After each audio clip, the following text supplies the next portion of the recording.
Welcome to Samba Samba. Enjoy the video. You begin by opening Paper inside your Dropbox account and creating a new document. This gets you straight into editing. First, name the doc clearly so collaborators recognize its purpose, and then choose a template only if it saves time.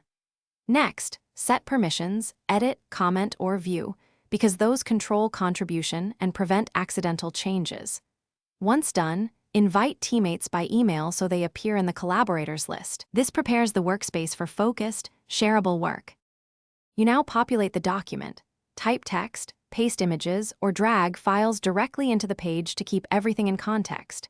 Use the slash menu for quick inserts, tables, checklists, code blocks, and embeds, because those structures speed collaboration and clarity. Apply headings and bullet lists to break ideas into scannable sections. Make sure to use inline comments and resolved threads to track decisions. Once teammates respond, update content in place so the document stays the single source of truth.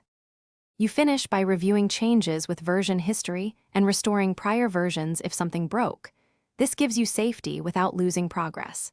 Then set final permissions and export the document as PDF or Word for distribution, or copy a share link to send to stakeholders. If collaborators report missing updates, first refresh the page and check offline sync.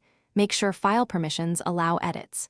If that doesn't help, re-upload the content or contact Dropbox support to resolve persistent sync issues. Thanks for watching. Consider subscribing if we helped you.